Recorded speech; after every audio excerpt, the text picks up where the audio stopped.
आपका हमारे YouTube channel में स्वागत है। चलिए दोस्तों, कहानी शुरू करते हैं। शिवराज ने अपनी पत्नी ममता को घर की चाबियां पकड़ाई। आंसू भरी आंखों से बोला, अब गृहस्थी की देखभाल तुम्हारे ऊपर है। जवान बेटे की मौत के बाद खेतीबाड़ी की जिम्मेदारी उन पर आ पड़ी थी। पहले तो शिवराज दिन भर बैठकर गपशप लड़ाते थे, परंतु एक काम जरूर करते थे। कभी कुछ लेना देना हो तो शिवराज कोठरी खोला करते थे। बाद में चाबी अपनी जेब में रख लेते थे। कोठरी में क्या अनमोल चीज़ें हैं, यह सबके लिए एक राज बना हुआ था। परंतु ममता भी अब इस राज को जान पाएगी। कुछ समय पश्चात उसके पति की मृत्यु हो गई। आज वह घर की मालकिन बन गई थी। ममता ने अपने आप को घर के काम में झोंक दिया। वह कहीं पर भी किसी तरह की कमी नहीं होने देती। घर में ससुर के अलावा देवर माथुर था और देवरानी दुलारी जो उसकी अपनी ही बहन थी। इन सब के अलावा घर में उनका पुराना नौकर रमेश था। एक तरह से वह घर गांव की नींव था। घर की देखरेख का जिम्मा रमेश पर था। रमेश ममता के साथ काम में लगा रहता। ममता को पता था जो काम रमेश को सौंप दिया उस काम के बारे में चिंता करने की जरूरत नहीं है। परंतु रमेश मालिक लोगों की बात अक्सर टालने की कोशिश करता था। घर की सूरत धीरे धीरे सुधरने लगी, लेकिन इस सब में ममता की हालत बिगड़ गई। उसे ना तो कपड़ों की रहती और ना ही साज श्रृंगार की।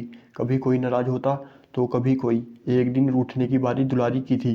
उसने नए कड़ों की हट पकड़ ली। बहुत समझाने के बाद ममता को हार माननी पड़ी। जैसे ही दुलारी को कड़े मिले, वह दौड़कर गई और अपने पति माथुर को दिखाने लगी। ममता दरवाजे से छिपकर उन्हें देखने लगी। दुलारी ममता से 3 साल ही छोटी थी, परंतु दोनों की हालत में कितना अंतर था। उसकी आंखें प्यार का वह नज़ारा एकाटक देख रही थी। धीरे धीरे समय बीतता गया। माथुर और दुलारी के 3 बेटे हो चुके थे।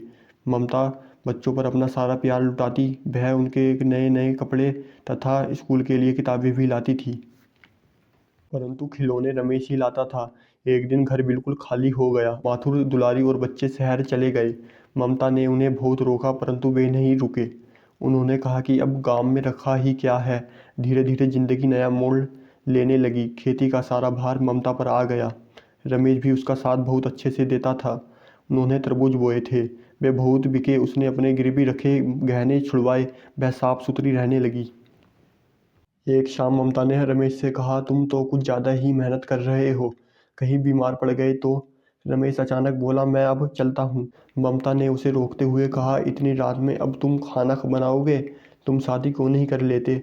रमेश शर्माता हुआ बोला, मैं ऐसी पत्नी का क्या करूँगा जो गहनों के लिए मेरी जान खाती रहे। ममता ने मुस्कुराते हुए कहा, ऐसी औरत कहाँ मिलेगी जो गहने भी ना ले। रमेश बोला, तुमने तो उल्टा अपने सारे गहने दूसरों पर लुटा दिए। ममता के गालों पर हल्का सा रंग आ गया और बोली, अच्छा और क्या चाहते हो? रमेश बोला, मैं कहने लगूंगा तो तुम गुस्सा करने लगोगी। उसे पीछे की ओर धकेलते हुए बोली, कहोगे कैसे नहीं? रमेश ने कहा कि मैं चाहता हूँ कि वह तुम्हारी तरह हो, तभी मैं शादी करूंगा, नहीं तो इसी तरह पड़ा रहूंगा। ममता का मन खुशी से झूम उठा और ममता बोली, तुम तो बड़े नटखट हो गए हो, हंसी हंसी में सब कुछ कह गए।